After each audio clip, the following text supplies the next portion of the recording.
തദ്ദേശ സ്വയംഭരണ സ്ഥാപനങ്ങളിലേക്ക് നടന്ന തിരഞ്ഞെടുപ്പിൻ്റെ ഫലം സംബന്ധിച്ച് ജില്ലാ കമ്മിറ്റികളിൽ നടന്ന ചർച്ചയുടെ അടിസ്ഥാനത്തിൽ സംസ്ഥാന സെക്രട്ടേറിയറ്റും സംസ്ഥാന കമ്മിറ്റിയും വിശദമായിട്ട് പരിശോധിച്ച് തിരഞ്ഞെടുപ്പ് റിവ്യൂ പൂർത്തിയാക്കുകയുണ്ടായി. സഖാവ് കെ ശൈലജ ടീച്ചറുടെ അധ്യക്ഷതയിൽ ചേർന്ന യോഗത്തിൽ അഖിലേന്ത്യാ ജനറൽ സെക്രട്ടറി സഖാവ് MA ബേബി, PB അംഗങ്ങളായ സഖാക്കൾ പിണറായി വിജയൻ, A വിജയരാഘവൻ എന്നിവർ സംസ്ഥാന സെക്രട്ടേറിയറ്റിലും സംസ്ഥാന കമ്മിറ്റിയിലും പങ്കെടുക്കുകയുണ്ടായി.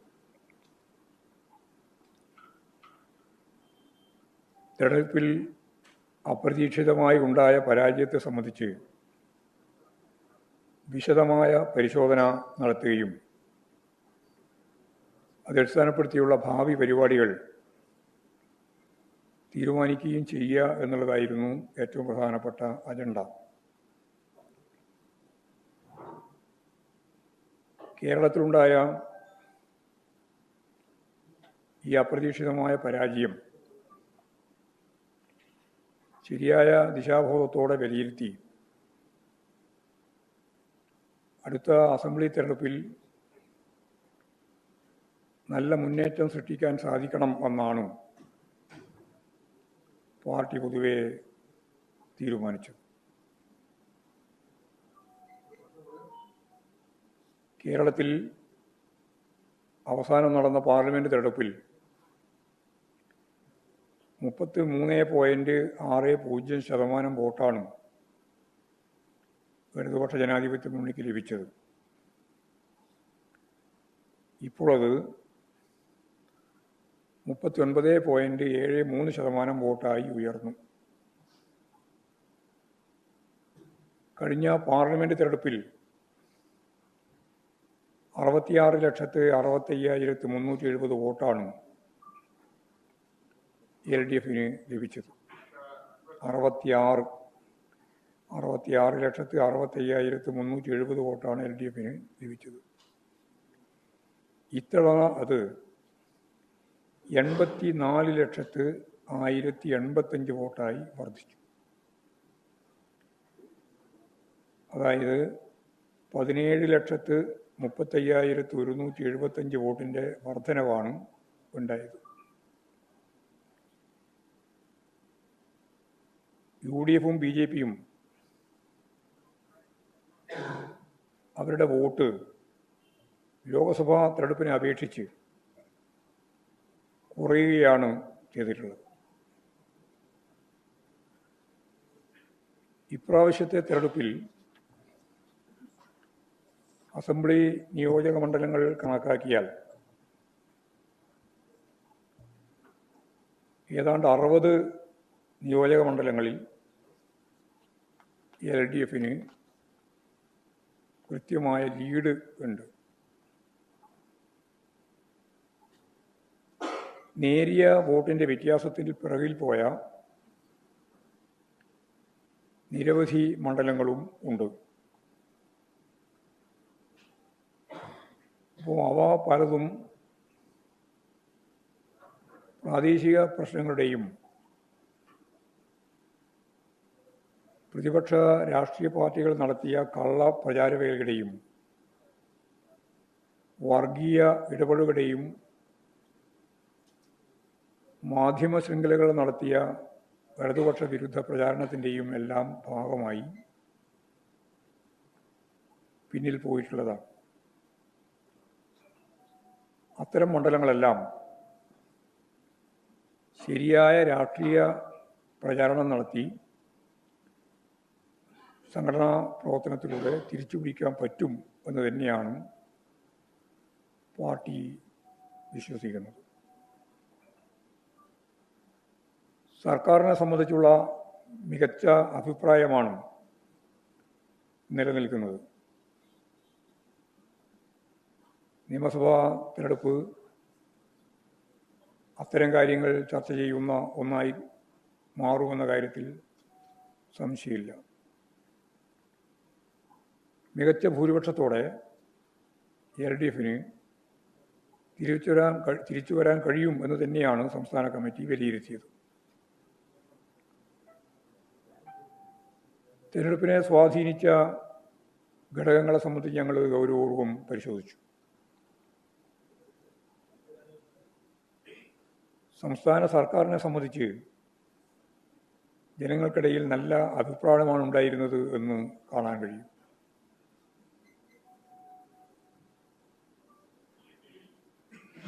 നല്ല രീതിയിൽ പ്രവർത്തിക്കുന്ന സർക്കാരിനെതിരെ സർക്കാരിൻ്റെ എന്തെങ്കിലും കാര്യങ്ങൾ ചൂണ്ടിക്കാണിച്ചുകൊണ്ട് വോട്ട് നേടുന്നതിന് UDFോ BJPയോ ശ്രമിച്ചിട്ടില്ല. കള്ളപ്രചാരകരുടെ അടിസ്ഥാനത്തിലാണ്, അത്തരത്തിലൊരു പരമ്പരയാണ് UDFും BJPയും അഴിച്ചുവിട്ടിട്ടുള്ളത്.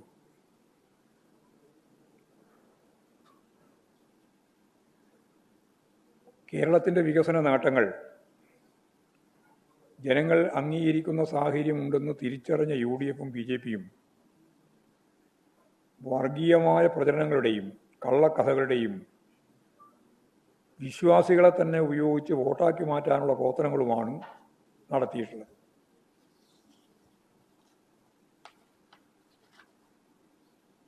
BJP ഹിന്ദുത്വ വർഗീയതയിൽ ഊന്നി നിന്നുകൊണ്ട് വ്യാപകമായ കള്ളപ്രചാര വേലകൾ അതിന് നേതൃത്വം നൽകി നടത്തുകയുണ്ടായി. മുസ്ലിം ലീഗിൻ്റെ നേതൃത്വത്തിൽ ജമായത്തെ ഇസ്ലാമിയെയും SDP-യെയും ഉപയോഗപ്പെടുത്തിക്കൊണ്ട് അവരുടെ കാഴ്ചപ്പാടുകളെ കമ്മ്യൂണിസ്റ്റ് വിരുദ്ധ പ്രചാരകർക്ക് വേണ്ടി ഉപയോഗിക്കുന്ന നില നല്ല കള്ളപ്രചാരവേലയിലൂടെ അതിന് നേതൃത്വം കൊടുത്തുകൊണ്ട് നടത്തുകയുണ്ടായി. UDFിലെ ഘടകകക്ഷികൾ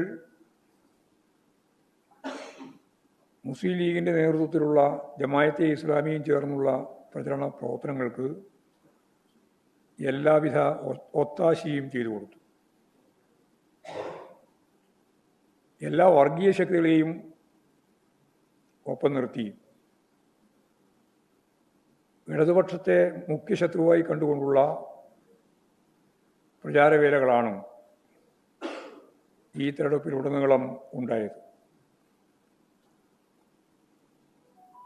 ഈ രണ്ട് വിഭാഗവും BJPയും അതുപോലെ തന്നെ UDFും ഇടതുപക്ഷത്തെ മുഖ്യ ശത്രുവായി കണ്ടുകൊണ്ടുള്ള പ്രചരണവും സമീപനവും സ്വീകരിച്ചു. പലയിടങ്ങളിലും UDFും LDFും തമ്മിൽ മത്സരം നടക്കുന്നിടത്ത് BJP വോട്ടുകൾ UDFിന് അനുകൂലമായി ചെയ്യിച്ചു. LDFും BJPയും തമ്മിൽ മത്സരം നടക്കുന്ന മേഖലയിൽ UDFിൻ്റെ വോട്ടുകൾ BJPക്ക് അനുകൂലമായി ചെയ്യുന്ന സമീപനവും ഉണ്ടായി. ഉദാഹരണമായി തിരുവനന്തപുരം നഗരസഭ കോർപ്പറേഷനിൽ BJP ജയിച്ച 41 ഡിവിഷനുകളിൽ UDF 3-ാം സ്ഥാനത്താണ്.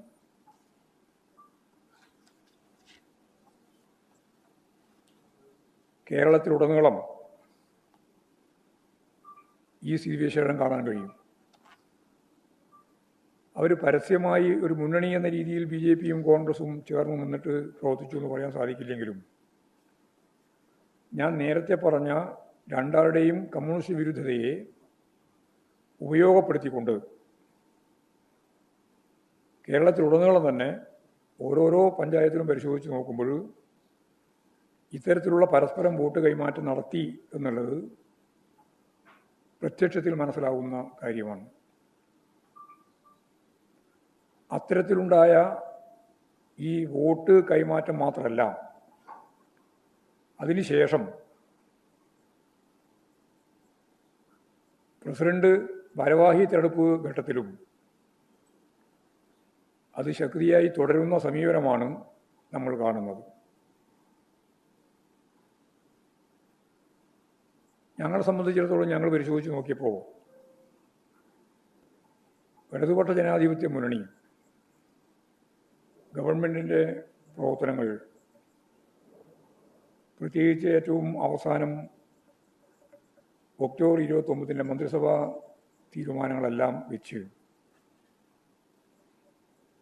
വിജയിക്കുമെന്ന അമിതമായ ആത്മവിശ്വാസം പൊതുവിൽ ഇടതുപക്ഷ ജനാധിപത്യ മുന്നണിക്ക് ഉണ്ടായിട്ടുണ്ട്.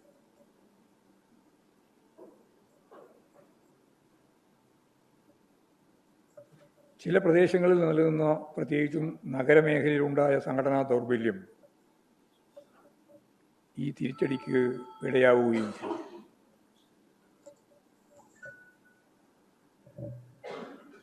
പ്രാദേശിക തലത്തിൽ പ്രവർത്തനങ്ങളിലുണ്ടായ ചില വീഴ്ചകളും അതത് മേഖലയിലെ തിരഞ്ഞെടുപ്പ് വിജയത്തിന് തടസ്സമായി നിൽക്കുന്ന നിലയുണ്ടായി.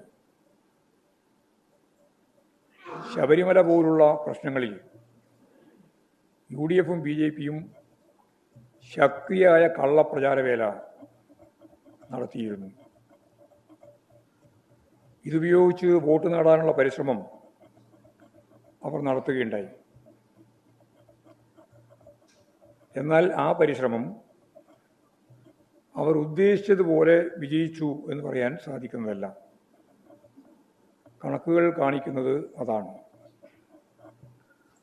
ശബരിമല ഉൾക്കൊള്ളുന്ന വാർഡും അത് നിലകൊള്ളുന്ന പെരുനാട് ഗ്രാമ LDF-ആണ് ജയിച്ചത്. ശബരിമല വിശ്വാസികളുടെ കേന്ദ്രമായി നിലകൊള്ളുന്ന പന്തളം മുനിസിപ്പാലിറ്റി അത് BJP ഭരിക്കുകയായിരുന്നു കഴിഞ്ഞ 5 വർഷം. BJP-യിൽ നിന്നും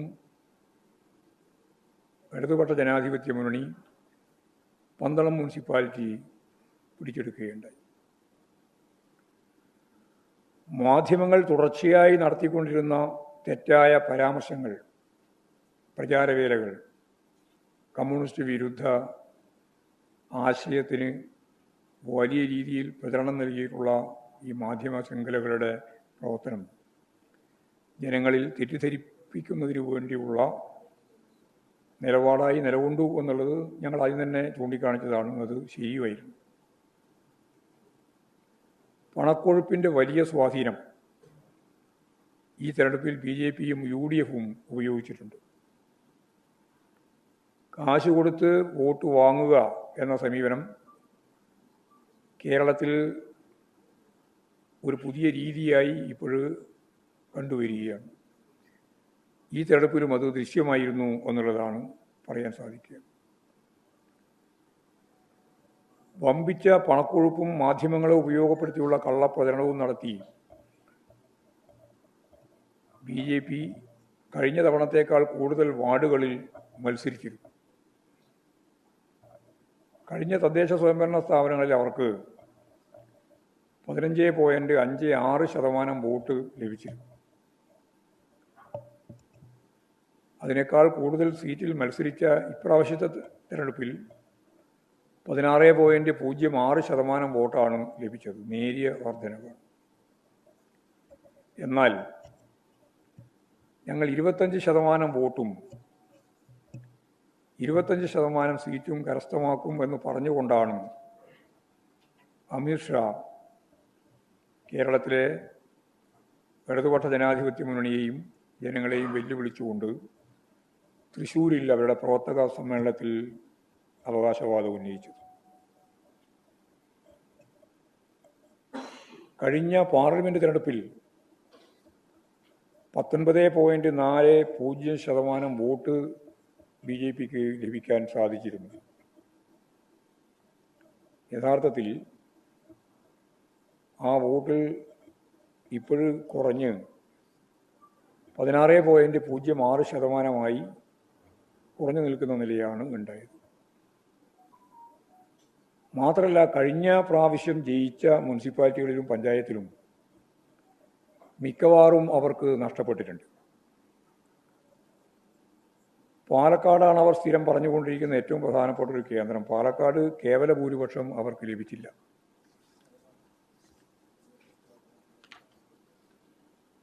യഥാർത്ഥത്തിൽ BJPയെ പ്രതിരോധിക്കുന്നതിൽ നേതൃത്വപരമായ പങ്കുവഹിച്ചത് ഇടതുപക്ഷ ജനാധിപത്യ മുന്നണിയാണ്.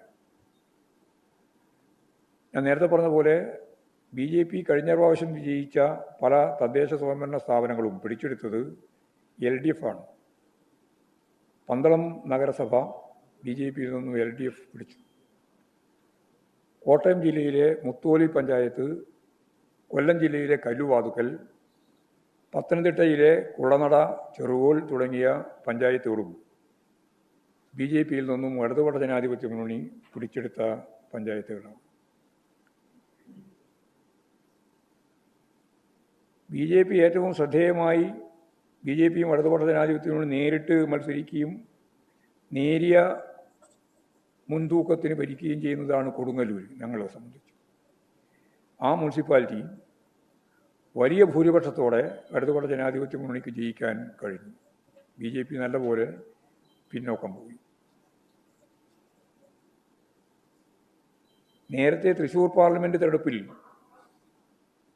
BJPക്ക് വോട്ട് നൽകി വിജയിപ്പിച്ച രീതി, അതായിരുന്നു സുരേഷ് ഗോപിയുടെ വിജയത്തിൽ അടിസ്ഥാനമാക്കിയിരുന്ന കാര്യം. ആ നില പാടെ മാറി. തൃശ്ശൂരിൻ്റെ വോട്ടിംഗ് ശതമാനം നിലവിൽ പരിശോധിച്ചാൽ നമുക്കത് മനസ്സിലാക്കാൻ കഴിയും. 10,000-കണക്കിന് വോട്ട് കോൺഗ്രസിൽ നിന്ന് നേടിക്കൊണ്ടാണ് അന്ന്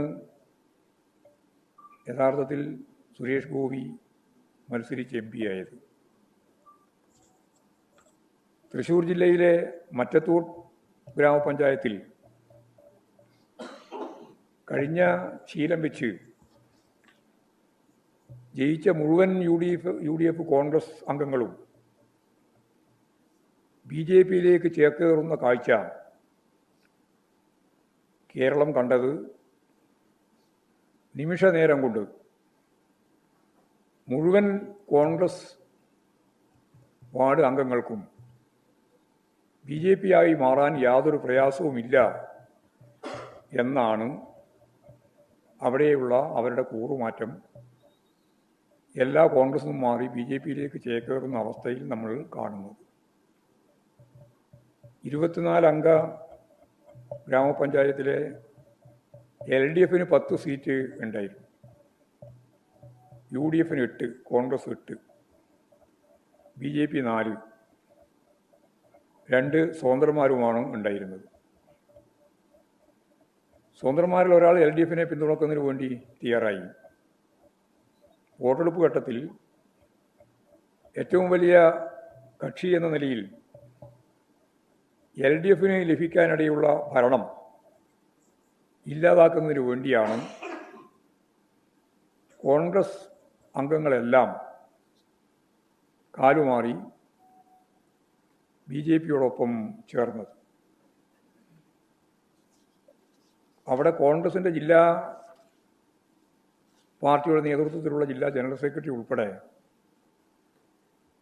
അവരുടെയെല്ലാം പൂർണ്ണ പിന്തുണയോടുകൂടിയാണ് ഈ കൂറുമാറ്റം നടത്തിയത് എന്നിപ്പോഴും വ്യക്തമാവുന്നുണ്ട്. അവർ മാത്രമല്ല, VD സതീശൻ ഉൾപ്പെടെയുള്ളവരെല്ലാം ഈ കൂറുമാറ്റത്തെ ന്യായീകരിക്കുന്ന അവസ്ഥയാണ് വന്നു ചേർന്നിട്ടുള്ളത്. ഏത് നിമിഷവും ഏത് കോൺഗ്രസ്സുകാരനും BJPയിലേക്ക് ചേക്കാറാം എന്നതിന് അതിൽ വരമ്പുകളില്ല. നേരിയ ഒരു നൂൽ തടസ്സം പോലുമില്ല എന്നതാണ് കേരളത്തിൽ കാണുന്ന ഏറ്റവും പ്രധാനപ്പെട്ട ചിത്രം. അഖിലേന്ത്യാ തലത്തിൽ മുമ്പ് അരുണാചലിലും പുതുശ്ശേരിയിലും ഗോവയിലുമെല്ലാം, അതിനു മുമ്പ് ത്രിപുരയിലും ഒക്കെ നമ്മൾ കണ്ട ഒരു കാഴ്ച, കോൺഗ്രസിലെ പ്രമുഖ വിഭാഗങ്ങളാകെ BJPയിൽ ലയിച്ച് ഭരണം കരസ്ഥമാക്കിയ ആ രീതി പുതിയ കേരള മോഡലായി ഇവിടെ അരങ്ങേറുന്നു എന്നുള്ളതാണ് ഗൗരവമുള്ള ഒരു കാര്യമായി നാം തിരിച്ചറിയേണ്ടത്. ഒരു ഘട്ടത്തിൽ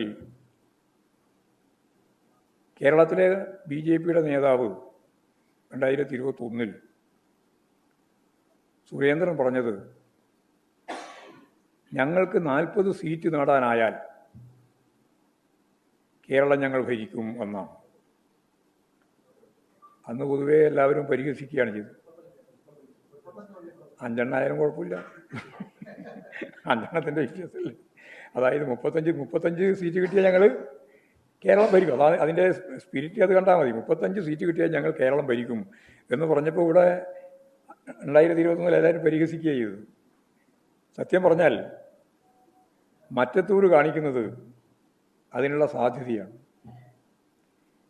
കോൺഗ്രസിനെ ജയിപ്പിച്ചാൽ BJPക്ക് വളമാവുമെന്ന് ഞങ്ങൾ നേരത്തെ നിയമം സംബന്ധിച്ച് പറഞ്ഞു, പിന്നെ തൃശ്ശൂർ പറഞ്ഞു, ഇപ്പോഴും മറ്റത്തൂരും പറയുകയാണ്. മറ്റ് കേരളത്തിൻ്റെ വിവിധ വാർഡുകളിൽ ഞാൻ നേരത്തെ ആദ്യം തന്നെ ചൂണ്ടിക്കാണിച്ചതുപോലെ പരസ്പരം വോട്ട് കൈമാറ്റം നടത്തിയിട്ടുണ്ട്. അതുപോലെ തൃശ്ശൂർ ജില്ലയിലെ ചൊവ്വന്നൂരിൽ ഏറ്റവും വലിയ ഒറ്റക്കക്ഷിയായി LDF നിൽക്കുമ്പോഴാണ് അതിനെ പരാജയപ്പെടുത്താൻ SDPയുമായിട്ടും ചേർന്നത്. പത്തനംതിട്ട ജില്ലയിലെ കൊട്ടങ്ങൽ പഞ്ചായത്തിൽ SDPI പിന്തുണയോടെയാണ് UDF പ്രസിഡന്റായത്. ആലപ്പുഴ ജില്ലയിലെ വിയപുരം പഞ്ചായത്ത് പട്ടികജാതി വനിതാ സംവരണമായിരുന്നു. വിജയിച്ചത് LDF അംഗം പ്രസിഡന്റായി വരാതിരിക്കാൻ വേണ്ടി BJP ബഹിഷ്കരിച്ച് കോറം തികയാത്ത നിലയുണ്ടാക്കി. അപ്പോൾ ഇതിനിങ്ങനെ ഓരോന്നോരോ ഞാൻ അതിൻ്റെ ഓരോ കാര്യങ്ങളിലേക്ക് കടക്കുന്നില്ല. ഇതിവിടെയുള്ള കേരളത്തിലുള്ളൊരു പ്രവണതയായിട്ട് മാത്രം കാണേണ്ടതില്ല. RSS കോൺഗ്രസിനേക്കാൾ ശക്തമായ സംഘടനയാണെന്നും ദിഗ്വിജയ് സിംഗ് പ്രസ്താവന ഇവിടെ വരികയുണ്ടായി. അതിനെ വീണ്ടും ന്യായീകരിച്ചുകൊണ്ടുള്ള പ്രസ്താവനയും വന്നു. അതോടൊപ്പം തന്നെ ഈ മോദിയെ അനുകൂലിക്കുകയും നെഹ്റു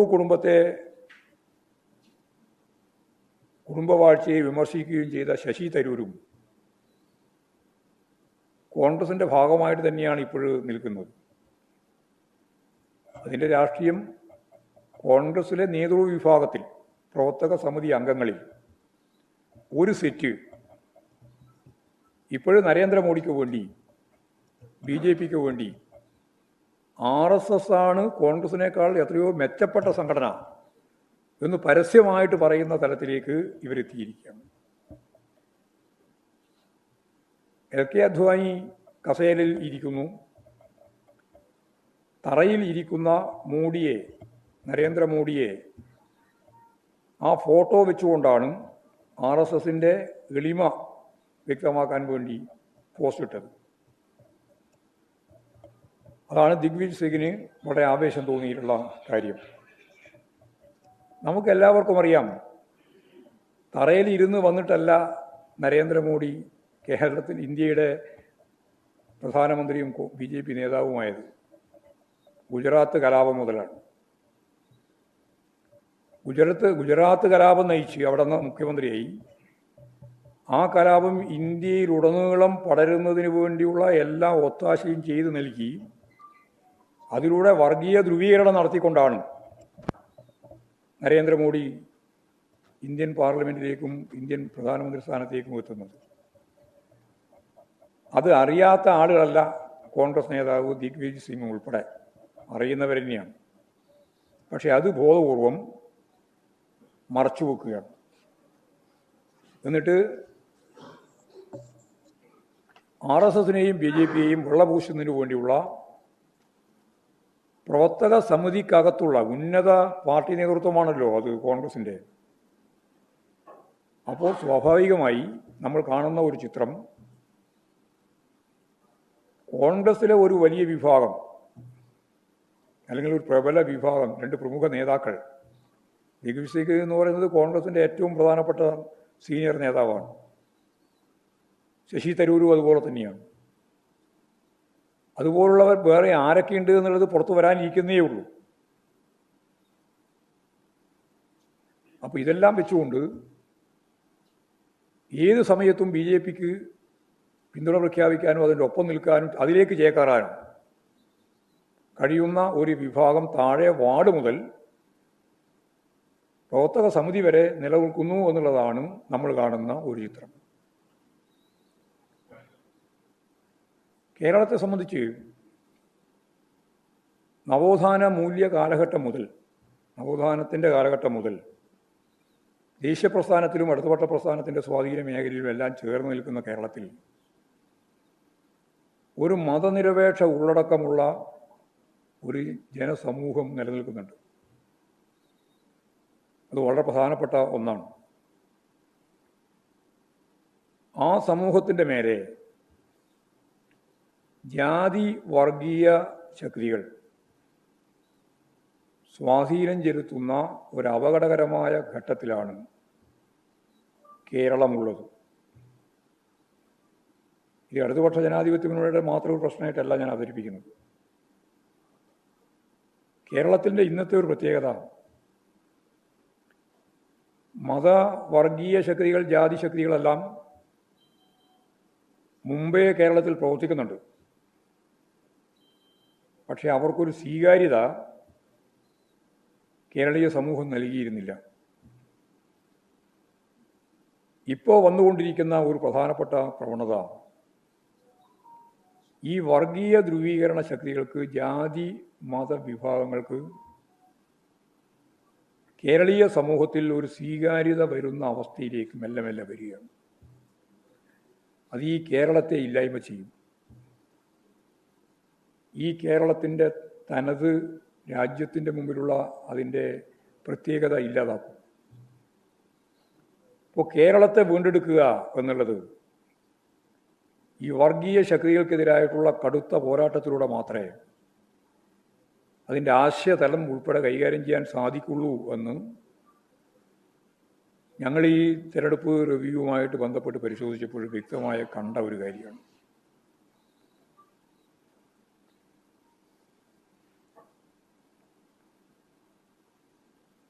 ഇപ്പോൾ കേരളത്തിൻ്റെ മതനിരപേക്ഷ അടിത്തറ തകർക്കുന്ന പ്രചരണ രീതികളാണ് സോഷ്യൽ മീഡിയയിലായാലും അതുപോലെ തന്നെ സ്കോർ പ്രവർത്തനത്തിൻ്റെ ഭാഗമായാലും നോട്ടീസ് വിതരണം ചെയ്യുന്ന ഘട്ടത്തിലായാലും ഒരു ഭാഗത്ത് BJPയും ഒപ്പം തന്നെ UDFും ചെയ്തിട്ടുള്ളത് മതനിരപേക്ഷതയുടെ അടിത്തറ തകർക്കുന്ന രീതിയിലുള്ള വർഗീയ ധ്രുവീകരണ പ്രചരണമാണ് നടത്തിയിട്ടുള്ളത്.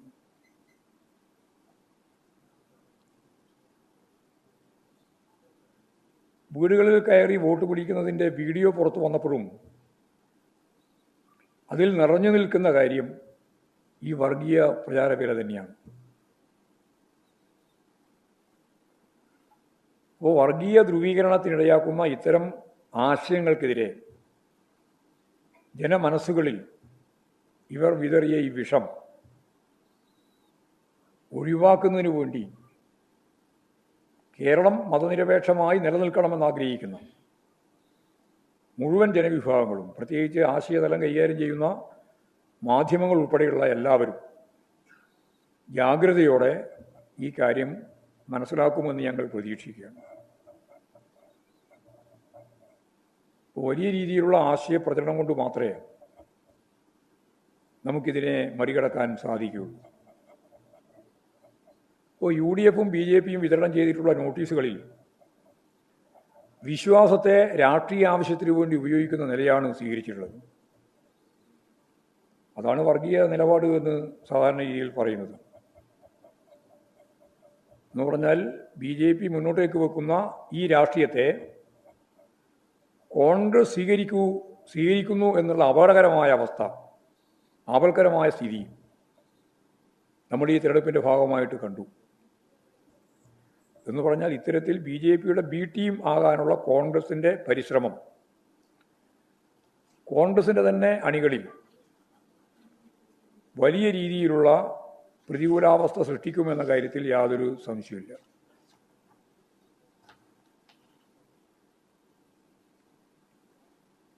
അല്ല, എല്ലാ ജനാധിപത്യ ശക്തികളും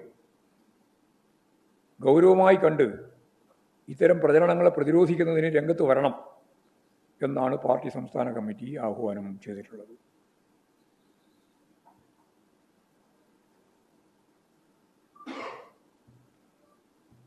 ഹിന്ദുത്വ രാഷ്ട്രീയ പ്രചരണവും അതിനെ പ്രതിരോധിക്കാനെന്ന പേരിൽ നടത്തുന്ന വർഗീയ പ്രചരണങ്ങളും ഉത്തരേന്ത്യയിൽ പലയിടത്തും നടത്തുന്ന വർഗീയ സംഘർഷങ്ങളുടെയും വംശഹത്യയുടെയും അവസ്ഥ കേരളത്തിലും രൂപപ്പെടുന്നു എന്ന് നമുക്ക് കാണാൻ കഴിയും.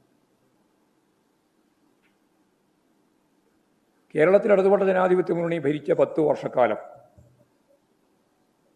ഒരു വർഗീയ സംഘർഷവും ഇല്ലാതെ മുന്നോട്ടേക്ക് പോയി എന്നുള്ളത് കേരളത്തെ സംബന്ധിച്ചിടത്തോളം ഇന്ത്യൻ സംസ്ഥാനങ്ങളിൽ റെക്കോർഡായിട്ടുള്ള ഒരു കാര്യമാണ്. അതിനുള്ള കാരണം മതനിരപേക്ഷ ഉള്ളടക്കത്തിൽ ഊന്നി കേരളീയ സമൂഹവും ഗവൺമെൻറ്റും പ്രവർത്തിച്ചു എന്നുള്ളതുകൊണ്ടാണ്. അപ്പോൾ അത്തരത്തിലുള്ള ഗവൺമെൻറ്റിനെ തകർക്കുന്നതിന് വേണ്ടിയുള്ള പ്രവർത്തനമാണ് ഈ പ്രചാരവേലകൾ ഉൾപ്പെടെ അധികാര താല്പര്യത്തിന് വേണ്ടി നടത്തുന്നത് എന്ന് നമ്മൾ തിരിച്ചറിയണം.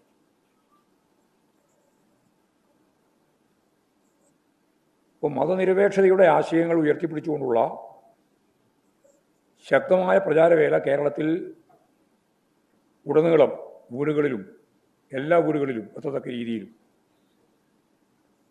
ഇത് ശക്തിപ്പെടുത്തി ഞാൻ നേരത്തെ പറഞ്ഞതുപോലെ ആശയതലം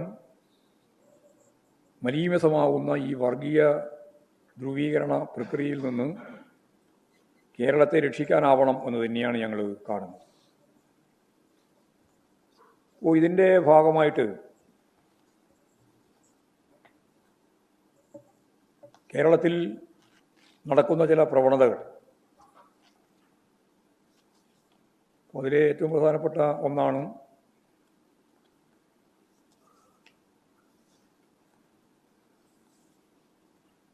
പാലക്കാട് വാളയാറിൽ ഛത്തീസ്ഗഡ് സ്വദേശിയെ ബംഗ്ലാദേശി എന്ന് പറഞ്ഞ് RSSകാർ തല്ലിക്കൊന്നു. പ്രതികൾ RSകാരാണെന്ന് പറയാൻ VD സതീശൻ എന്ന പ്രതിപക്ഷ നേതാവ് ശ്രമിക്കുന്നില്ല, കൂട്ടാക്കുന്നില്ല. ആര് കൊന്നു എന്നല്ല, പ്രതികളെ പിടിച്ചോ എന്നാണ് ചോദിക്കേണ്ടത് എന്നാണ് VD സതീശൻ പറയുന്നത്. ഊന്നൽ വളരെ വ്യക്തമാണ്. RSകാരൻ തല്ലിക്കൊന്നതിന് ശേഷം അത് RS ആണ് കൊന്നത് എന്ന് പറയാൻ പോലും മടിക്കുന്ന ഒരവസ്ഥ അത് നമുക്കിവിടെ കാണാൻ കഴിയുന്നതാണ്, ഇപ്പോഴും തന്നെ കാണുന്നതാണ്. അതുപോലെ തന്നെ ഇവിടെ MLA ഓഫീസിൻ്റെ തർക്കം തിരുവനന്തപുരത്ത്. ആ തർക്കം വന്നപ്പോൾ നിയമസഭാ അംഗത്തിൻ്റെ ഓഫീസ് അത് മാറ്റിക്കൊടുക്കണം എന്ന് ആവശ്യമുയർന്നു വന്ന പശ്ചാത്തലത്തിൽ ഇവിടെ മുരളീധരൻ ഉൾപ്പെടെയുള്ള ആളുകൾ BJPക്ക് അനുകൂലമായ വാദമാണ് ഉന്നയിക്കുന്നത്. എന്ന് പറഞ്ഞാൽ മെല്ലെ തുടങ്ങിയിരിക്കുകയാണ് തിരുവനന്തപുരത്ത് ഉൾപ്പെടെ.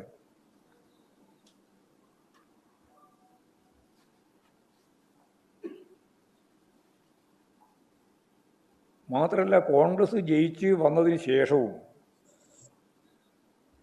തൃശ്ശൂർ മുനിസിപ്പാലിറ്റി കോർപ്പറേഷൻ മേയർ സ്ഥാനം വിൽപ്പന നടത്തി എന്ന വലിയ വാർത്ത വന്നതല്ല, വിൽക്കുന്നത് കണ്ട കോൺഗ്രസിൻ്റെ തന്നെ മറ്റൊരു നേതാവ് പരസ്യമായി മേയർ സ്ഥാനം വിറ്റു. ലാരി ജെയിംസ് പരസ്യമായി പറഞ്ഞ കാര്യമാണ്. അതിന് മറുപടി നൽകാൻ സാധിക്കാതിരിക്കുമ്പോൾ ഈ ലാരി ജെയിംസിനെ പുറത്താക്കുന്ന നിലപാടാണ് സ്വീകരിച്ചത്.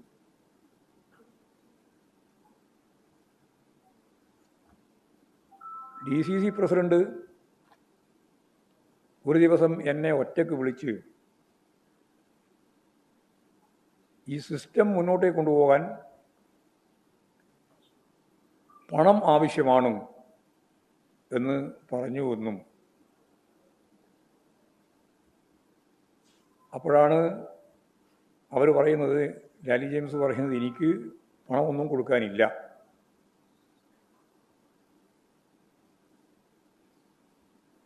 പണപ്പെട്ടിയുമായി പിന്നീട് നിജി ജസ്റ്റിൻ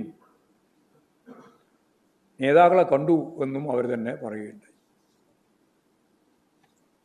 ഇതിന് തന്നെ വേറൊരു പതിപ്പാണ് കൊച്ചി മേയർ സ്ഥാനത്തേക്കും നോമിനിയായിട്ട് നിശ്ചയിക്കപ്പെട്ട ഗ്രൂപ്പ് തർക്കത്തെ തുടർന്ന് അവരുടെ പ്രധാനപ്പെട്ട നേതാവിനെ തന്നെ ഒഴിവാക്കി. അതിൻ്റെ സംഘർഷം ഇപ്പോഴും അവിടെ കൊച്ചിയിലും അവസാനിച്ചിട്ടില്ല. എന്ന് പറഞ്ഞാൽ കോൺഗ്രസ്സിന് അധികാരം കിട്ടിയാൽ അവരെന്തിനു വേണ്ടിയിട്ടാണ് ഇത് ഉപയോഗിക്കാൻ പോകുന്നത് എന്നതിന് കൃത്യമായ സൂചനയാണ് തൃശ്ശൂർ കോർപ്പറേഷൻ മേയറുമായിട്ട് ബന്ധപ്പെട്ട് തീരുമാനമെടുത്തതിൻ്റെ പിന്നിലുള്ള പണ ഇടപാടിനെ സംബന്ധിച്ച് അവരെ തന്നെ ഇപ്പോഴും പരസ്യമായിട്ട് പറഞ്ഞിട്ടുള്ളത്. അപ്പോൾ ഇതിൻ്റെ എല്ലാം അടിസ്ഥാനത്തിൽ ജാഗ്രതയായ ഭാവി പ്രവർത്തനങ്ങൾ ശക്തിപ്പെടുത്താൻ പാർട്ടി തീരുമാനിച്ചു. അതിലേറ്റവും പ്രധാനപ്പെട്ടൊരു കാര്യം പാർട്ടി സംസ്ഥാന കമ്മിറ്റി കണ്ടെത്തിയിട്ടുള്ള ഈ കാര്യങ്ങളെല്ലാം വെച്ചുകൊണ്ട് പാർട്ടിയിലുടനീളം പാർട്ടി റിപ്പോർട്ടിംഗ് നടന്നു കഴിഞ്ഞാൽ അത് ജനുവരി 15-ാം തീയതി ആകുമ്പോഴേക്ക് ആ റിപ്പോർട്ടിംഗ് പൂർത്തിയാവും എന്നാണ് ഞങ്ങളിപ്പോൾ കണക്കാക്കുന്നത്. 5.5 ലക്ഷം വരുന്ന പാർട്ടി മെമ്പർമാർക്കും ഈ റിപ്പോർട്ട് നൽകേണ്ടതായിട്ടുണ്ട്. അതിനുശേഷം ജനുവരി 15 മുതൽ 22 വരെ കേരളത്തിലെ എല്ലാ വീടുകളിലും ഞങ്ങൾക്ക് ഉണ്ടായ പരാജയം ഉൾപ്പെടെയുള്ള കാര്യങ്ങൾ വെച്ചുകൊണ്ട് തന്നെ തുറന്ന ഒരു സംവാദത്തിന് കക്ഷി രാഷ്ട്രീയ വ്യത്യാസമില്ലാതെ മുഴുവൻ വീടുകളിലും കയറി പാർട്ടി നേതൃത്വം മുതൽ താഴെ തലം വരെയുള്ള മുഴുവൻ ആളുകളും ഒരാഴ്ചയിലധികം നീണ്ടു നിൽക്കുന്ന ഈ ഗൃഹസന്ദർശന പരിപാടി അവരുമായിട്ടുള്ള ആശയവിനിമയം ശക്തിപ്പെടുത്തണം, ഗൃഹസന്ദർശന പരിപാടി നടത്തണം എന്നിപ്പോഴും തീരുമാനിച്ചിട്ടുണ്ട്. 15-ാം തീയതി മുതൽ 22-ാം തീയതി വരെയാണ്. കേന്ദ്ര സർക്കാർ കേരളത്തോട് കാണിക്കുന്ന ചില സാമ്പത്തിക ഉപരോധ നിലപാട് ഉൾപ്പെടെ വെച്ചുകൊണ്ട് അതിശക്തിയായ പ്രക്ഷോഭ സമരങ്ങൾ സംഘടിപ്പിക്കുന്നതിന് ഇടതുപക്ഷ ജനാധിപത്യ മുന്നണി ഇപ്പോഴും തീരുമാനിച്ചിട്ടുണ്ട്. അതിന് പരിപൂർണമായ പിന്തുണ നൽകാൻ ഞങ്ങൾ സംസ്ഥാന കമ്മിറ്റി തീരുമാനിച്ചു. ഇടതുപക്ഷ ജനാധിപത്യ മുന്നണി ഇവിടെ ചേർന്നപ്പോൾ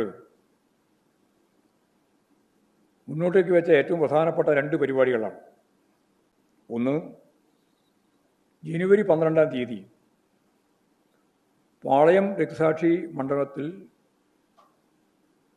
മുഖ്യമന്ത്രിയും മന്ത്രിസഭാ അംഗങ്ങളും എല്ലാ MLA-മാരും MP-മാരും ഇടതുപക്ഷ ജനാധിപത്യ മുന്നണി നേതാക്കളും എല്ലാം പങ്കെടുക്കുന്ന ഒരു സത്യാഗ്രഹ സമരം കേന്ദ്ര ഗവൺമെൻറ്റിൻ്റെ തെറ്റായ സാമ്പത്തിക നിലപാടുകൾക്കെതിരായി, കേരളത്തോട് അവർ കാണിക്കുന്ന അവഗണനയ്ക്കെതിരായി, ഉപരോധ നിലപാടിനെതിരായി ഇവിടെ സംഘടിപ്പിക്കണം എന്നിപ്പോഴും തീരുമാനിച്ചിട്ടുണ്ട്.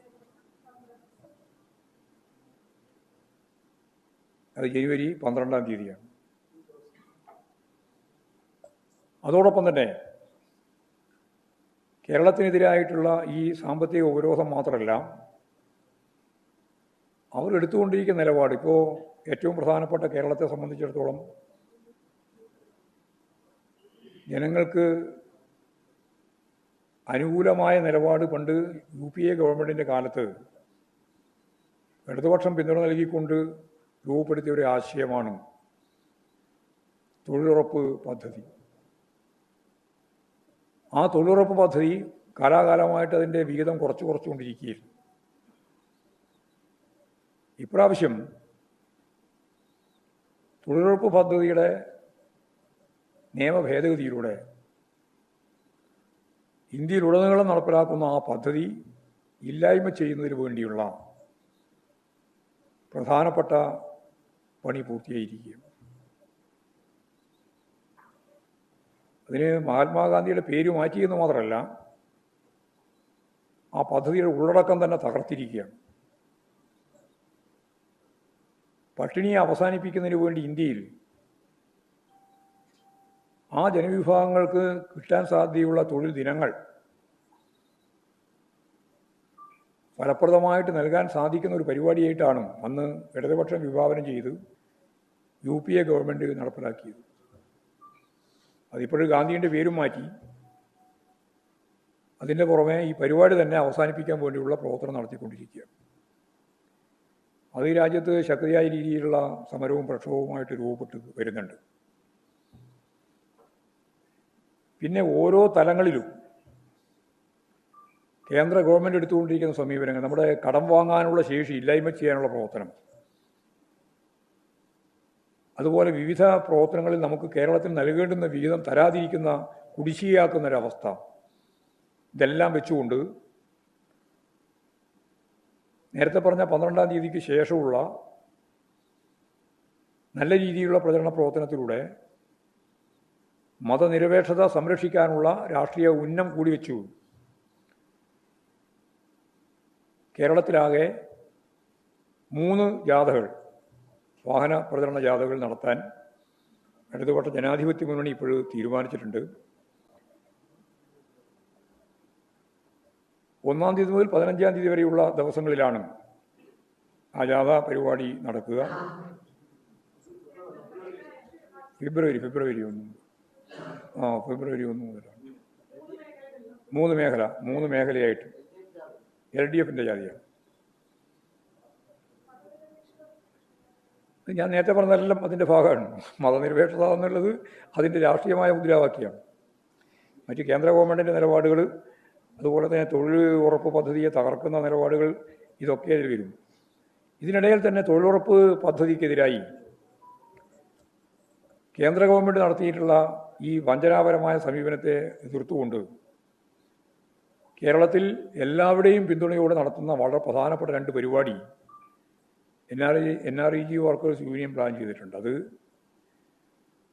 5-ാം തീയതി, ഈ വരുന്ന 5-ാം തീയതി കേരളത്തിലെ 23,000 വാർഡുകളിൽ, 23,000 വാർഡാണ് കേരളത്തിലുള്ളത്, അവിടെയാണ് ഈ തൊഴിലുറപ്പ് പദ്ധതിയുടെ കേന്ദ്രമായിട്ട് പ്രവർത്തിക്കുന്ന മേഖല. 23,000 വാർഡുകളിൽ 100 കണക്കിന് ആളുകൾ പങ്കെടുക്കുന്ന തൊഴിലുറപ്പ് പദ്ധതി സംരക്ഷണ അസംബ്ലി, അതിൻ്റെ പേരങ്ങനെയാണ് അവർ കൊടുത്തിട്ടുള്ളത്, തൊഴിലുറപ്പ് പദ്ധതി സംരക്ഷണ അസംബ്ലി എന്ന നിലയിൽ 5-ാം തീയതി ആ പരിപാടി നടക്കാൻ പോകുക. ജനുവരി 5. അതിലും പിന്നീട് തീരുമാനിക്കും. തീരുമാനിച്ചിട്ടില്ല. 5-ാം തീയതി നടക്കുന്ന ആ പരിപാടിക്ക് ശേഷം അവിടെ ഒരു അസംബ്ലി ആയിട്ട് തന്നെ യോഗം ചേരും. എല്ലാ സമൂഹത്തിൻ്റെ എല്ലാ ഭാഗത്തുള്ള ആളുകളും പങ്കെടുക്കും, കക്ഷി രാഷ്ട്രീയത്തിന് അതീതമായിട്ട്. അവിടെ ഒരു ഉദ്ഘാടനം, ഒരു പ്രമേയമായിട്ട് കേന്ദ്ര ഗവൺമെൻറ്റിനെതിരായിട്ട് ഒരു കുറ്റപത്രം തയ്യാറാക്കും. ഈ പരിപാടി തകർക്കുന്നതിനെതിരായിട്ട് രോഷപ്രകടനമായിരിക്കും അത്. അവിടെ ഈ അസംബ്ലിയിൽ നിന്ന് അവർ കേന്ദ്ര ഗവൺമെൻറ്റിൻ്റെ നിലപാടുകൾക്കെതിരായി രാജ്ഭവനിലേക്ക് മാർച്ച് ചെയ്യാനുള്ള പ്രഖ്യാപനം നടത്തും. അത് വരുന്ന 15-ാം തീയതി കേരളം കണ്ട ഏറ്റവും വലിയൊരു ജനകീയ മുന്നേറ്റം, 10,000-കണക്കിന് ആളുകൾ, ലക്ഷക്കണക്കിന് ആളുകൾ പങ്കെടുക്കുന്ന ഒരു സമരം കേരളത്തിലുടനീളം എല്ലാ ജില്ലയിലും, ജില്ലാ കേന്ദ്രത്തിലെ കേന്ദ്ര ഗവൺമെൻറ് ഓഫീസിന് മുമ്പിലും ഇവിടെ തിരുവനന്തപുരത്ത് രാജ്ഭവന് മുമ്പിലും സംഘടിപ്പിക്കാൻ ഇപ്പോൾ തീരുമാനിച്ചു.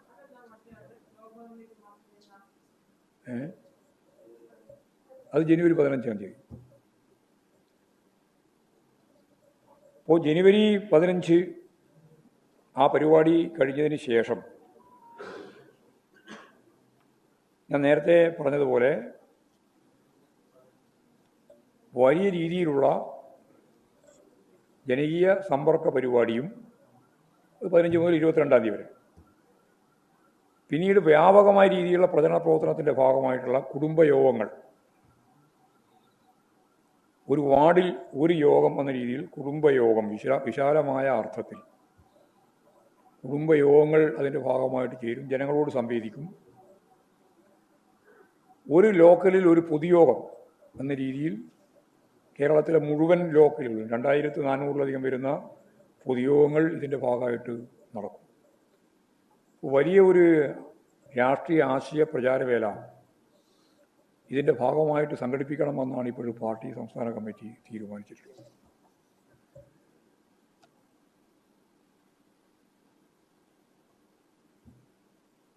ഭരണത്തിൽ വന്ന തദ്ദേശ സ്വയംഭരണ സ്ഥാപനങ്ങളിൽ ജനങ്ങളെ അണിനിരത്തി അതിവിപുലമായ രീതിയിലുള്ള വികസന പ്രവർത്തനങ്ങൾ ഫലപ്രദമായിട്ട് സംഘടിപ്പിക്കേണ്ടതുണ്ട്. പ്രതിപക്ഷത്തിൽ ഇരിക്കുന്നിടത്ത് ക്രിയാത്മകമായ പ്രതിപക്ഷം എന്ന നിലയിൽ പ്രവർത്തിക്കേണ്ടതുണ്ട്. വികസന കാര്യത്തിൽ യോജിക്കുന്നതിൽ യാതൊരു തരത്തിലുള്ള ബുദ്ധിമുട്ടും ഉണ്ടാവേണ്ടുന്ന കാര്യമില്ല. എന്നാൽ അഴിമതിയും ജനവിരുദ്ധമായ സമീപനങ്ങൾ സ്വീകരിച്ചാൽ അതിനെതിരായ ശക്തമായ നിലപാട് സ്വീകരിക്കുകയും വേണം. പ്രതികൂലമായ സാഹചര്യത്തിലും LDF വേണ്ടി പ്രവർത്തിച്ച ആയിരക്കണക്കിന് ഞങ്ങളുടെ പ്രവർത്തകരെയും വോട്ടർമാരെയും ഈ സന്ദർഭത്തിൽ അഭിവാദ്യം ചെയ്യുക കൂടിയാണ്. കേരളത്തിലെ അടിസ്ഥാന വർഗമായ ജനവിഭാഗങ്ങൾ കേരളത്തിലെ ഇടതുപക്ഷ ജനാധിപത്യ മുന്നണിക്കൊപ്പം ഉറച്ചു നിന്ന് ഈ രാഷ്ട്രീയ പോരാട്ടത്തിൽ ഞങ്ങളുടെ അടിത്തറ ഭദ്രമാക്കുന്നതിൽ അവരെല്ലാം കൂട്ടായി ശ്രമിച്ചു. അവരെല്ലാം ഇടതുപക്ഷ ജനാധിപത്യങ്ങളോടൊപ്പം നിന്നു എന്നുള്ള കാര്യം ഞാൻ പ്രത്യേകിച്ച് സ്മരിക്കുക കൂടി ചെയ്യുക. ഇതാണ് പൊതുവായിട്ട് പറയാം.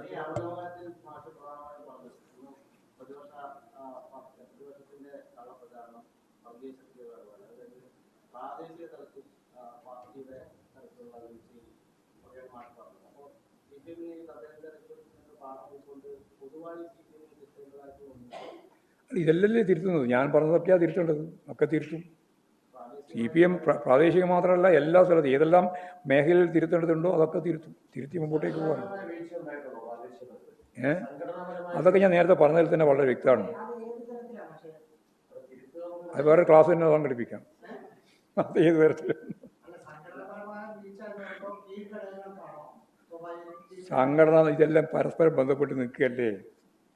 ഏതെങ്കിലും ഒന്നിന് മാത്രം മുഴുവൻ വീഴ്ച, മറ്റൊന്നിന് ഒരു വീഴ്ചയില്ലാതിരിക്കുക എന്നുള്ള നില ഉണ്ടാവില്ലല്ലോ. അപ്പോൾ നില വീഴ്ച ഉണ്ടാകുമ്പോൾ എല്ലാ തലങ്ങളിലും പരിശോധിച്ച് ആവശ്യമായ തിരുത്തൽ വരുത്തി മുന്നോട്ടേക്ക് പോകുമെന്നാണ് അതിൻ്റെ കൃത്യമായ അർത്ഥം. അത് ഞാൻ പറഞ്ഞിട്ടുണ്ട്.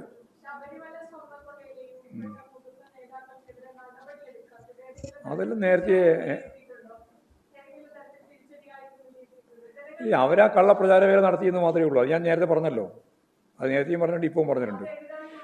അങ്ങനെയാ മറ്റോ സംഭവിച്ചിട്ടുണ്ടെങ്കിൽ ഈ പറയുന്ന പോർട്ടൽ എവിടുത്തെ അടുത്ത വർഷം മണി കിട്ടാനാണ്? വലിയ രീതി ഞാൻ പറഞ്ഞിട്ടുണ്ട്. ആ പറഞ്ഞതിനകത്തുണ്ടത്.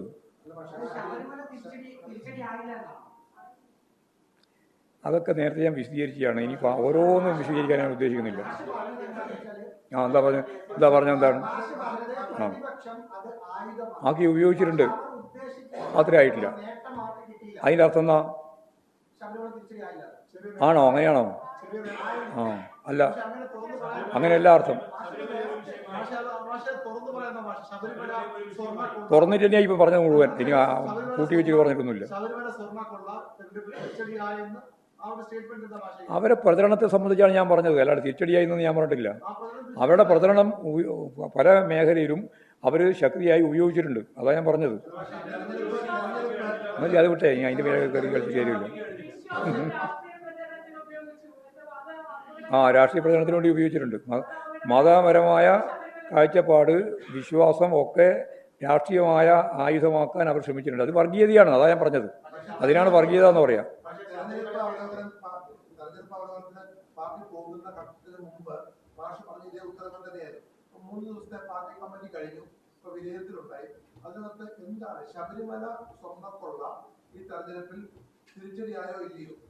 അത് ഞാൻ നേരത്തെ പറഞ്ഞതിലുണ്ട്. പറഞ്ഞിട്ടുണ്ട്. ഞാൻ വ്യക്തമായി പറഞ്ഞിട്ടുണ്ട്. ഒരു ഉരുണ്ടില്ല. നിങ്ങൾക്ക് എപ്പോഴും ഇമാതിരിയുള്ള കുറേ പദപ്രയോഗങ്ങളുണ്ട്. ഞങ്ങൾ ശരിയായ രീതിയിൽ പറഞ്ഞാൽ നിങ്ങൾക്കത് ഉരുളലാണ്. വി ഡി സതീശൻ മറ്റേ RS എന്ന് പേര് പറയാതിരുന്നാൽ അത് വി ഡി സതീശൻ്റെ ഒരു മെറിറ്റാണ്. ഇതാണ് ഈ മാധ്യമങ്ങളുടെ ഒരു വർഗീയ വിരുദ്ധ നിലപാടിൻ്റെ സ്ഥാനത്ത് വരുന്ന വർഗീയപരമായ പ്രചരണം. നിങ്ങളുടെ പ്രചരണം നിങ്ങളുടെ പ്രചരണമാണ്. നിങ്ങൾക്ക് കുറച്ച് വ്യക്തത കുറവുണ്ടാവും. അത് ഞാൻ പറഞ്ഞതിൽ എനിക്ക് വ്യക്തതയുണ്ട്, പാർട്ടിക്കും വ്യക്തതയുണ്ട്. ഞാൻ പറഞ്ഞതിൽ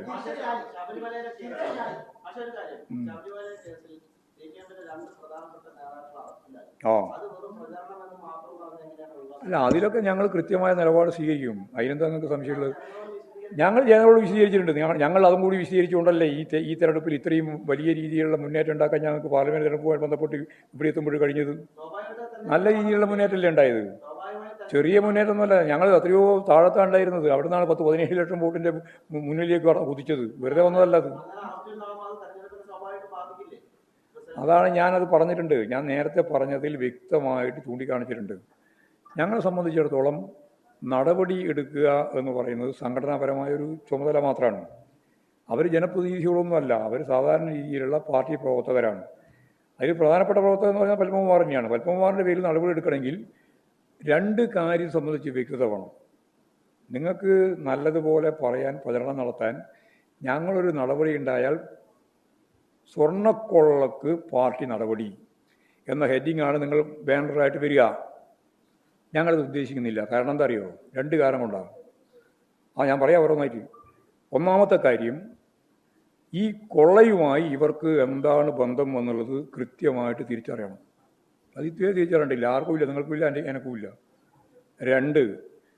രണ്ടാമത്തെ കാര്യം, ഇത് കൊള്ളയുടെ ഭാഗമല്ല എങ്കിലും അതിൻ്റെ അകത്ത് നോട്ടക്കുറവുണ്ടായോ അല്ലെങ്കിൽ ഗൗരവക്കുറവുണ്ടായോ എന്നുള്ള കാര്യം രണ്ടാമതൊരു ഭാഗമുണ്ട്.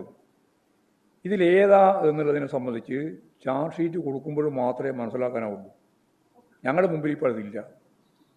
അത് കൊടുത്തു കഴിയുമ്പോൾ ഞങ്ങൾക്ക് വകതിരിവോടെ കൃത്യമായ നിലപാട് സ്വീകരിക്കാം. ആ നിലപാടേ പാർട്ടി സ്വീകരിക്കുള്ളൂ. ആര് എന്തെല്ലാം പറഞ്ഞിട്ടും ഈ തെരഞ്ഞെടുപ്പിൻ്റെ ഇടയിൽ ഞാൻ തന്നെ പത്രസമ്മേളനം നടത്തിയപ്പോൾ 4 പ്രാവശ്യം നിങ്ങൾ ഞാൻ പറഞ്ഞ കാര്യത്തെ സംബന്ധിച്ചിടത്തോളം പല രീതിയിലും വ്യാഖ്യാനിച്ച് വിശദീകരിച്ചിട്ടുണ്ട്. ഞങ്ങൾ പറഞ്ഞത് അന്നും ഇന്നും ഒന്നാണ്. ഒരു തരി സ്വർണം നഷ്ടപ്പെടാൻ പാടില്ല. ആരാണോ ഉത്തരവാദി അവരെല്ലാം നിയമത്തിൻ്റെ മുമ്പിൽ കൊണ്ടുവരണം. ഒരാളെയും സംരക്ഷിക്കുന്ന നിലപാട് സ്വീകരിക്കില്ല. ഇതന്നും പറഞ്ഞത് ഇന്നും തന്നെയാണ് പറയുന്നത്. ഇനി ഇതിൻ്റെ ഭാഗമായിട്ട് ക്ലിയറായിട്ട് കാര്യങ്ങൾ വരുമ്പോൾ ഈ പറയുന്ന 2 കാര്യങ്ങൾ ഉൾപ്പെടെ ചേർത്ത് ഏതാണ് എന്ന് തിരിച്ചറിവോടെ ആവശ്യമായ സംഘടനാ നിലപാട് CPIM സ്വീകരിക്കും. അതിലാണ് വ്യക്തതയോടുകൂടി ഞാനിപ്പം പറയുന്നത്. അതിൻ്റെ ഹെഡിങ്ങല്ല നിങ്ങൾ എഴുതി വെച്ചിട്ടുണ്ടായിരുന്നു.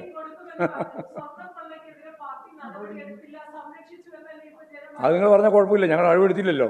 നിങ്ങളുടെ പ്രചരണമല്ലേ ഇത്? അത് നിങ്ങളുടെ പ്രചരണമല്ലേ. ഞങ്ങളുടെ തീരുമാനത്തിൻ്റെ ഭാഗമായിട്ട് പ്രചരണം നടത്താൻ നിങ്ങൾക്ക് സൗകര്യം കിട്ടില്ലല്ലോ. അതാ കാര്യം. അത്രയേ ഉള്ളൂ. പറഞ്ഞു.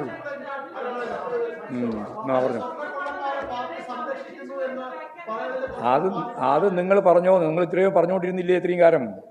പറഞ്ഞിട്ട് ഞങ്ങളെന്താ അതിന് വേറെ ഒന്നും പറഞ്ഞോ? ഞങ്ങൾ കൃത്യമായ നിലപാട് സ്വീകരിച്ചിട്ടുണ്ട്. പറഞ്ഞ നിലപാടിൻ്റെ ഒപ്പം തന്നെ ഞങ്ങൾ അന്നും നിന്നും ഇന്നും നിന്നും നാളെ അതിനേക്കും. നിങ്ങൾക്ക് വേണ്ടത് എന്താ പറഞ്ഞാൽ ഓരോരോ സന്ദർഭം നിങ്ങൾക്ക് ഓരോരോ വാർത്തയാണ്. അതിന് വഴങ്ങി മാധ്യമങ്ങളുടെ വഴിയിലൂടെ പോയി നിലപാടും നടപടിയും സ്വീകരിക്കുന്ന പാർട്ടിയാണ് CPIM ഒന്നും നിങ്ങൾ ധരിക്കാൻ പാടില്ല. അങ്ങനെ ധാരണ വേണ്ട. ആ ധാരണ മാറ്റിയാൽ മതി. നടപടി ഞങ്ങളെ സംബന്ധിച്ച് സംഘടനാ നടപടി എപ്പോൾ വേണമെന്ന് ഞങ്ങൾ തീരുമാനിക്കുക. ജനങ്ങൾ കുറ്റമൊന്നും ഉണ്ടായില്ല. ജനങ്ങൾ കുറ്റം ചെയ്തില്ല. ഞാൻ പറഞ്ഞല്ലോ നേരത്തെ. നിങ്ങൾ ചെയ്ത കുറ്റത്തിന് അവരെ പറയുന്നത് എന്തിനാ? നിങ്ങളല്ലേ ആ പ്രചരണം നടത്തിക്കൊണ്ടിരുന്നത്.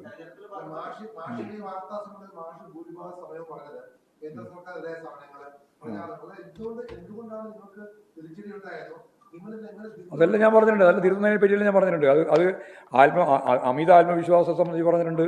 അതുപോലെ തന്നെ സംഘടനാപരമായിട്ട് ദൗർബല്യത്തെ സംബന്ധിച്ച് പറഞ്ഞിട്ടുണ്ട്. അതിൻ്റെ ഓരോ തലത്തിലുള്ള പ്രവർത്തനങ്ങളെ സംബന്ധിച്ച് ഞാൻ ഇവിടെ പറഞ്ഞിട്ടുണ്ട്. അതൊക്കെ നിങ്ങൾ ശ്രദ്ധിക്കുക. നിങ്ങൾക്ക് വേറെന്തോ ശ്രദ്ധിച്ച് നടന്നുകൊണ്ടാണ് മനസ്സിലാവാതിരുന്നത്. ഒക്കെ വിശദീകരിച്ചിട്ടുണ്ട്.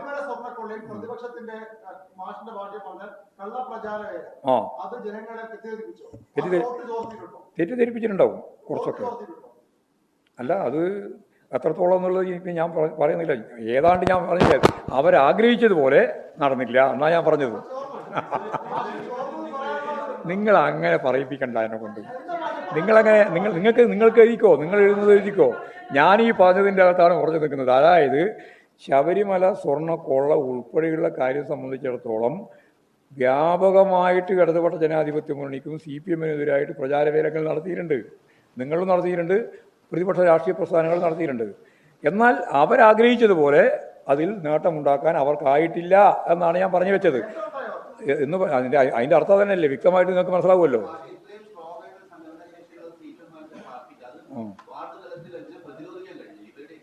അത് പ്രതിരോധിച്ചാൽ പിന്നെ ഇപ്പോൾ ഇതല്ലല്ലോ സംഭവം ഉണ്ടാകുക. അതല്ലേ ഞങ്ങൾ വീക്കൻസായി ഞങ്ങൾ ചൂണ്ടിക്കാണിച്ചത്. പ്രതിരോധമെല്ലാം പറ്റും. പ്രതിരോധം മുഴുവൻ നടത്തിയത് കൊണ്ടല്ലേ ഇങ്ങനെയെങ്കിലും നിൽക്കുന്നത്. ഇല്ലെങ്കിൽ അവിടെ നിൽക്കാൻ പറ്റുമോ? ആ സംശയത്തോട് തീർക്കാം. കൊള്ളയുണ്ടായതാണ്, കൊള്ള നടത്തിയതാണ്.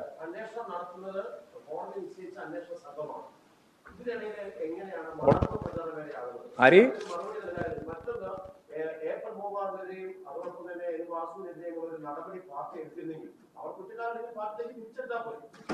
ആരെ? അത് നിങ്ങൾ കാത്തിരുന്നോന്ന് ഞാൻ പറഞ്ഞില്ലേ. അതിന് ഇത്ര അന്വേഷണത്തിൻ്റെ റിപ്പോർട്ട് കൊടുക്കാൻ പോകല്ലേ. റിപ്പോർട്ട് കൊടുത്താൽ അപ്പോൾ തന്നെ ആവശ്യമായ കാര്യങ്ങൾ മനസ്സിലാവും. കാര്യം മനസ്സിലായാൽ അപ്പോൾ ആവശ്യമായ നിലപാട് സ്വീകരിക്കും. അത്രേ ഉള്ളൂ. ആ, ബാധിക്കുന്ന പ്രശ്നമാണ്. എന്ത് വഴി കൊടുക്കുന്നത്? നിങ്ങളെ ഓരോ ഭാഷ ഉപയോഗിച്ചുകൊണ്ട് നിങ്ങൾ ഓരോരുത്തരും ഓരോ ഭാഷ ഉപയോഗിച്ചുകൊണ്ടിരിക്കുന്നു. ഞങ്ങളെന്ത് വടി കൊടുത്തു എന്നാണ് പറയുന്നത്?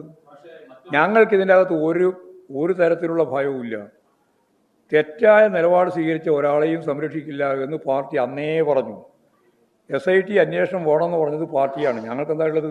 അതിനെ നിങ്ങൾ വക്രീകരിച്ച് വർഗീയമായ ചുവയോടുകൂടി വളരെ ശക്തമായ രീതിയിൽ ജനങ്ങൾക്കിടയിൽ അവതരിപ്പിക്കുന്ന ആശയ ശൃംഖലയായിരുന്നു നിങ്ങളൊക്കെ നടത്തിയിട്ടുള്ള പ്രവർത്തനത്തിൻ്റെ ഭാഗമായിട്ട് കൈകാര്യം ചെയ്യപ്പെട്ടത്. അതാണ് ഞാൻ നേരത്തെ പറഞ്ഞത്. ആ നടപടി എടുത്താൽ നിങ്ങൾ നേരത്തെ പറഞ്ഞ പോലെ നടത്തും. അതിന് നിങ്ങളെ പറ്റി മനസ്സിലായിട്ടില്ല നമുക്ക്. അതാ നിങ്ങൾ ധരിച്ചു വെച്ചിട്ടുള്ളത്. അത് നടപടി എടുത്തതിൻ്റെ ഭാഗമായിട്ട് വിശദീകരിക്കും.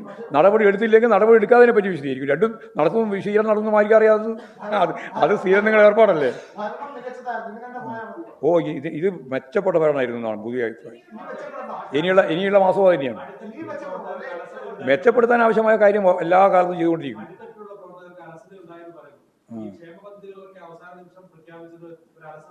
അലസതല്ല, അവരും വമ്പിച്ച ഭൂരിപക്ഷത്തോട് ജയിക്കുമെന്നുള്ള പൊതു മാനസികാവസ്ഥ സൃഷ്ടിച്ചത്. അതാ കാര്യം. മേൽത്തൊട്ടിൽ ഞാനിത് മേൽത്തൊട്ട് താത്തിക്കാട്ടൊന്നും പറഞ്ഞിട്ടില്ല. നിങ്ങൾ പറഞ്ഞിട്ടാക്കിയതാ അത്. നിങ്ങൾക്ക് വേണമെങ്കിൽ മേൽത്തട്ട് വാക്കാം, നിങ്ങൾക്ക് വേണമെങ്കിൽ കീഴ്ത്തട്ട് വാക്കാം. അത് രണ്ടും നിങ്ങൾക്ക് കഴിയുന്നതാണ്. അതല്ലാണ്ട് ഞാനെന്ത് പറഞ്ഞു ഇതിനകത്ത്? ഞാൻ പൊതുവേ പറഞ്ഞു, ഞാനത് പൊതുവായിട്ട് തന്നെ പറഞ്ഞാണ്. ഏത്? നല്ല ആത്മവിശ്വാസം ഉണ്ടായിരുന്നു. അതിൽ അപ്രതീക്ഷിതം ഞാൻ പറഞ്ഞത്. നിങ്ങൾക്ക് ഈ പറഞ്ഞാൽ മലയാളം മനസ്സിലാകുന്നില്ലേ? അപ്രതീക്ഷിതമെന്ന് ഞാൻ പറഞ്ഞത് വെറുതെയാ.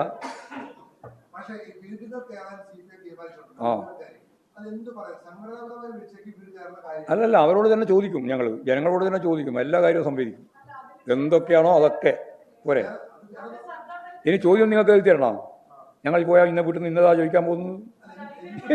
നിങ്ങൾക്കല്ലേ എന്തിൻ്റെ രീതിയാണ്? ഞങ്ങളെല്ലാ വീട്ടിലും കയറി കക്ഷി രാഷ്ട്രീയത്തിന് അതീതമായിട്ട് എല്ലാവരുടെയും വീടുകളിൽ കയറി കാര്യങ്ങൾ അന്വേഷിക്കും. അവരെ സംബന്ധിച്ചിടത്തോളം എന്നതൊന്നും ഞാൻ പറയുന്നില്ല. അതുകൊണ്ടാണ് ഞാൻ പറഞ്ഞത്, നിങ്ങൾ വെറുതെ ആവശ്യമില്ലാതെ ചോദ്യം ചോദിക്കണ്ട. ഒരു ഗൗരവമുള്ള രാഷ്ട്രീയ നിലപാടിന് പകരം പൈങ്കിളിയായിട്ട് മാറ്റാൻ നോക്കണ്ട. നിങ്ങളെല്ലാം പൊതുവായിട്ട് രീതി അങ്ങനെയാണ്. ഞാൻ ഉത്തരം പറയുന്നുണ്ട് കാര്യമില്ല. അല്ലേ ഞങ്ങൾ കട്ടില്ലാന്ന് ഞങ്ങൾക്ക് മുഴുവൻ അറിയാം.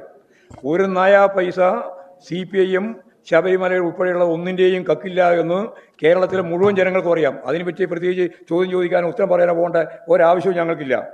അത് നിങ്ങളെപ്പോലുള്ള ചില ആൾക്കാർ മനസ്സിലാവാതില്ലൂ. ബാക്കി കേരളത്തിൽ മുഴുവൻ അറിയാം. കേട്ടാ? അതുകൊണ്ട് അമ്മാതിരി വർത്താനൊന്നും പറയണ്ട.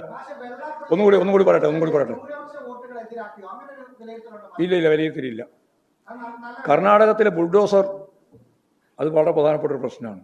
വിഷയം സംബന്ധിച്ച് കേരളത്തിലെ പാർട്ടി ആദ്യത്തെ ദിവസം ഞാനാണ് അതിൻ്റെ പത്രസമ്മേളനത്തിൽ ആ കാര്യം പറഞ്ഞത്. ഉത്തരേന്ത്യ പോലെ കർണാടകത്തിലും കോൺഗ്രസ് ഭരണത്തിൽ, അത് മറ്റ് ഉത്തരേന്ത്യയിലും പറയുമ്പോൾ പലപ്പോഴും സാധാരണ നമ്മൾ പറയുന്നത് BJP ഭരണമാണ്, UP ഉൾപ്പെടെ. ഇവിടെ കർണാടകത്തിൽ കോൺഗ്രസ് ഭരിക്കുമ്പോൾ അവിടെ നടത്തിയിട്ടുള്ള രാവിലെ 4 മണിക്ക് പുലരുന്നതിന് മുമ്പ് 4 മണിക്ക് 100 കണക്കിന് കുടുംബങ്ങളാണ്, പ്രധാനമായിട്ടും മുസ്ലിങ്ങളും ദളിതരും ഉൾപ്പെട്ടതാണ് ആ വിഭാഗം. അവരെ മുഴുവൻ കുടിയിറക്കുന്ന ബുൾഡോസ് ഉപയോഗിച്ച് വീടുകൾ അടിച്ച് തകർക്കുന്ന നില ഉണ്ടായിട്ടുണ്ട്. ആ നിലപാടിനെതിരായി അതിശക്തിയായിട്ടുള്ള പ്രതിഷേധം കേരളം രേഖപ്പെടുത്തിയിട്ടുണ്ട്. മുഖ്യമന്ത്രി ആ കാര്യം ചൂണ്ടിക്കാണിച്ചിട്ടുണ്ട്. നമ്മുടെ എം പിമാർ റഹീം ഉൾപ്പെടെ MLA അവരെല്ലാം അവിടെ സന്ദർശിച്ചിട്ടുണ്ട്. അവരെല്ലാം ആ കാര്യം കേരളത്തിൻ്റെ പൊതു മനസ്സിലേക്ക് കൊണ്ടുവന്നിട്ടുണ്ട്. വളരെ പ്രതിഷേധാർഹമായ ഒരു ബുൾഡോസർ രാജിൻ്റെ കർണാടക പതിപ്പാണ് ബാംഗ്ലൂരിനടുത്ത് നമ്മളിത് കണ്ടത് എന്ന കാര്യവും ഞാനിതിൻ്റെ ഭാഗമായിട്ട് പറഞ്ഞു വെക്കുക.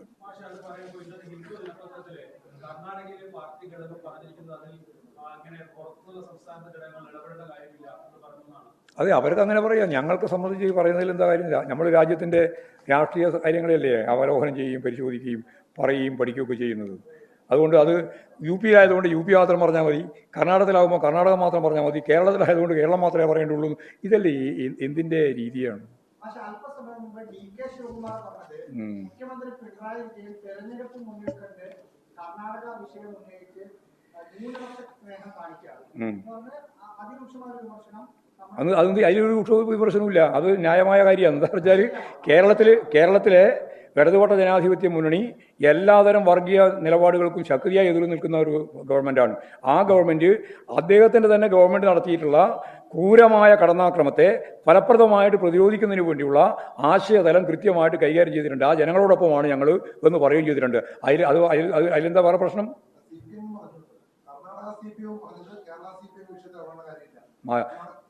കർണാടക പാർട്ടി അങ്ങനെ പറഞ്ഞില്ല.